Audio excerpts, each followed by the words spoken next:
Edgar Lungu's body still frozen. Why Zambia can't agree on his burial. Good day, viewers. Welcome to another edition of InspirAfrica Official. I'm Nakash. As we head into another eventful week here on the channel, we bring you a story that has gripped a nation, frozen a family in grief, and exposed the deep fissures running through Zambian politics. Today's lead story, Edgar Lungu's body still frozen. Why Zambia can't agree on his burial. Imagine this. A former president, a man who once commanded armies, signed laws, and shaped the destiny of millions, now lies in a morgue refrigerator in South Africa. Not for days, not for weeks, but for 5 months. His body preserved by embalming fluid. His family in anguish. His nation in turmoil. How does a country fail to bury its own president? What happens when the living cannot agree on where to lay the dead to rest? When does political rivalry transcend the grave itself and turn a funeral into a courtroom battle? Is this about respecting a dead man's wishes?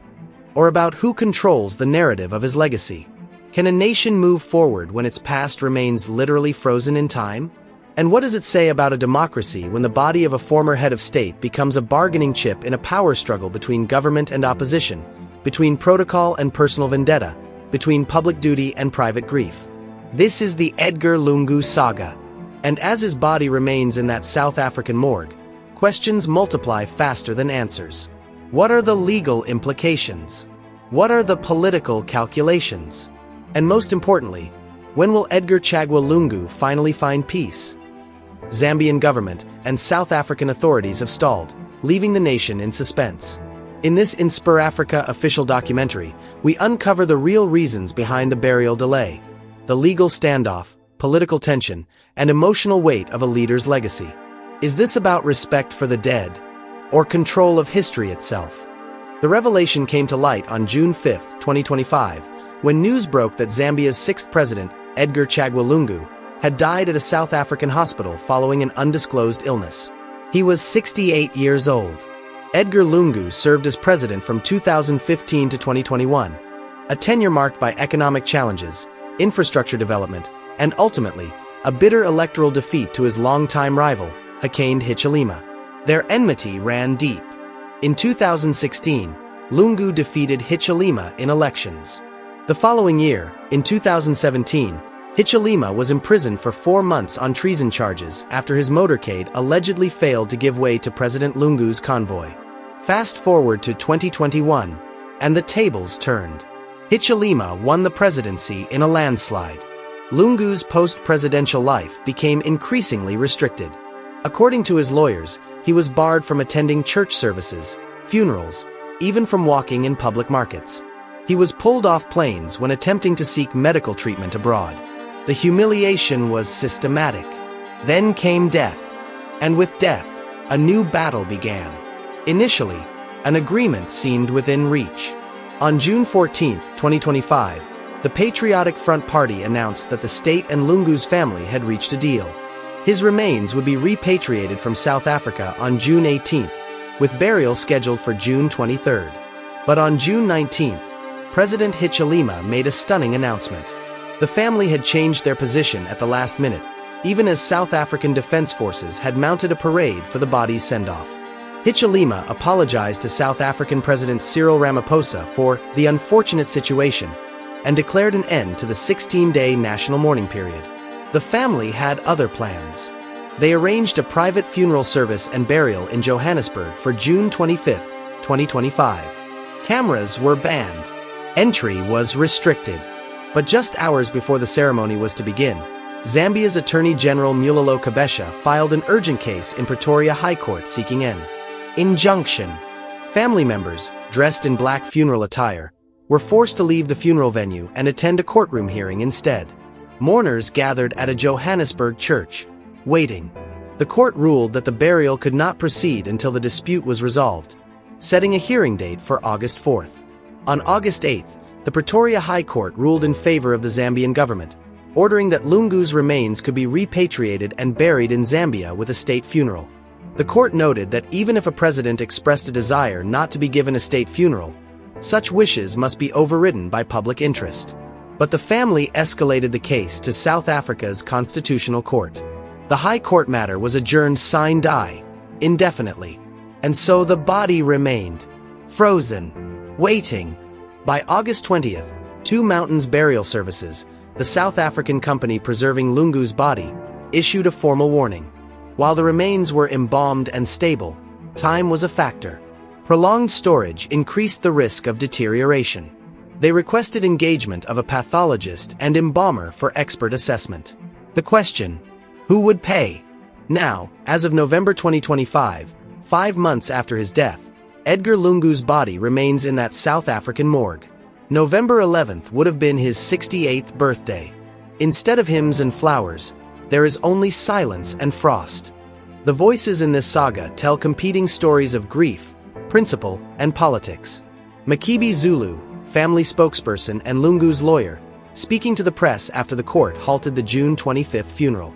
This is an opportunity for us to tell a story, a great story of President Edgar Chagwa Lungu, how that he lived as a president, served the nation as a president, and thereafter he was a person that was betrayed by the system, cast aside by the system. When asked about the family's position, Zulu was adamant. Lungu left specific instructions that President Hichilema should not attend his funeral, should not be involved in arrangements. This wasn't about politics, Zulu insisted. This was about respecting a dying man's final wishes. But as the months dragged on, public patience wore thin. When Zulu announced his bid for the PF presidency in November, social media erupted.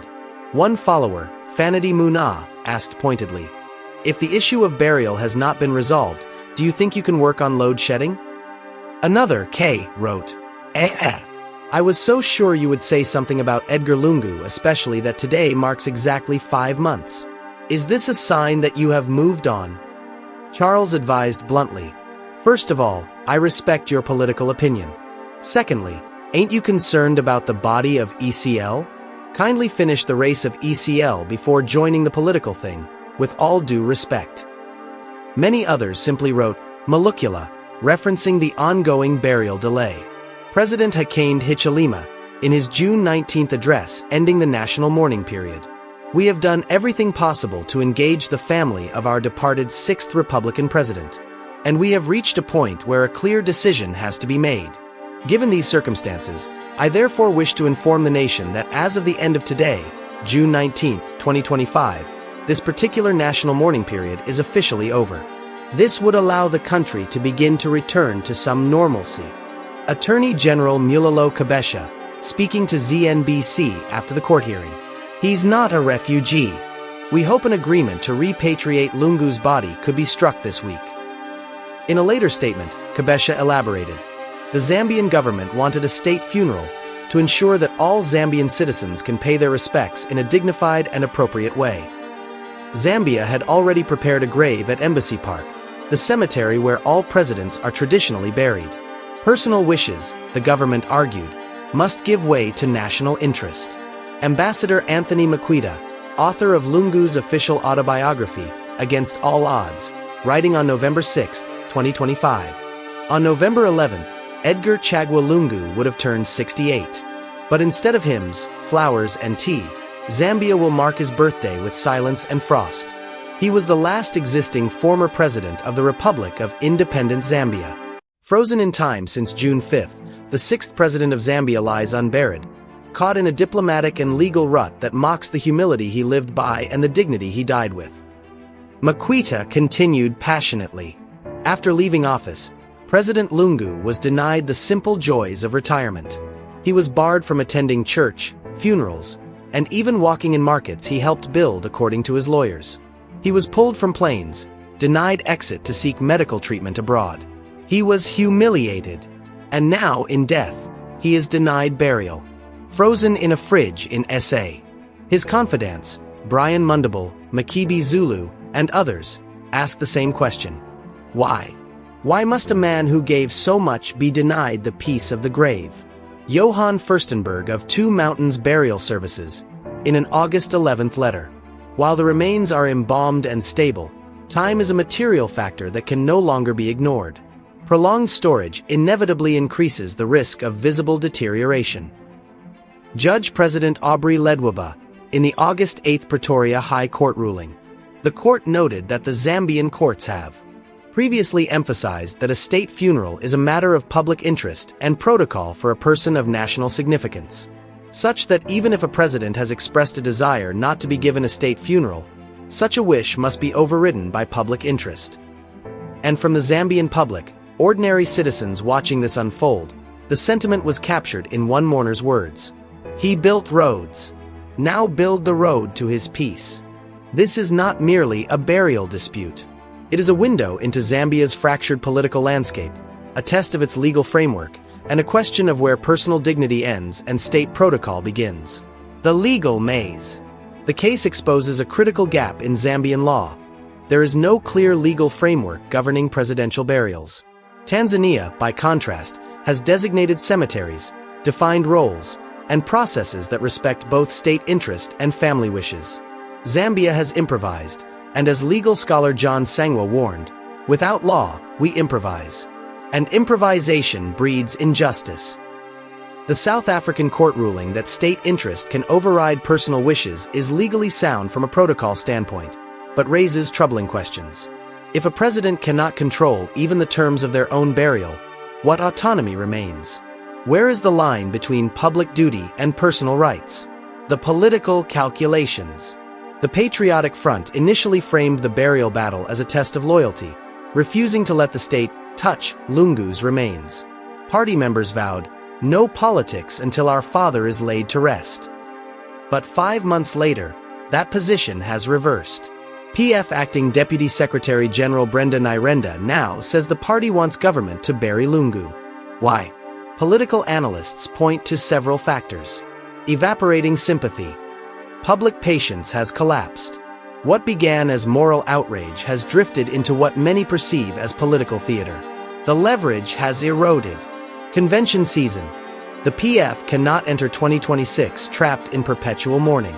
With a party convention scheduled for late November 2025, leadership succession demands closure. The burial delay has become an albatross. Shifting power dynamics. Makibi Zulu, the family's most vocal representative, is now contesting the party presidency. His association with the burial standoff has become a liability, not an asset. Legal reality. South African courts have cleared burial in Zambia if conditions are met. The family. Continued resistance means the PF can no longer cast government as the sole obstacle. The human cost. For Esther Lungu, the widow facing her own corruption charges, and her children, the pain is unspeakable. A family friend whispered, "We mourn in fragments." Because how do you grieve someone who hasn't been laid to rest? The anguish is not just personal, it's national. Zambians who once cheered Lungu's motorcades now whisper, "Why? Why? Why?" The historical echoes. Ambassador Maqueda drew parallels to medieval Europe, where Holy Roman Emperor Henry IV excommunication led to his burial being denied in consecrated ground. His body left in limbo until political tides shifted. In Greece, cultural artifacts remain contested between Athens and London, symbolic corpses never buried. History teaches, death does not always bring peace when politics intervene. The mediation attempts. Church leaders, representing the Zambia Conference of Catholic Bishops, Council of Churches in Zambia, and Evangelical Fellowship of Zambia, have called for both parties to find common ground in the spirit of mutual respect and national unity. Regional leaders, including Zimbabwe's Emmerson Mnangagwa, attempted mediation without success. The ambiguities. Several questions remain unresolved. What exactly was Lungu's final wish? Was it documented in writing, or conveyed verbally? Are the family's objections purely about Hichilema's attendance, or broader concerns about how a state funeral would be conducted? Could compromise be found, a family-led vigil followed by state ceremonies? What happens if deterioration occurs? Who bears responsibility? The systemic concerns. This case exposes deeper issues.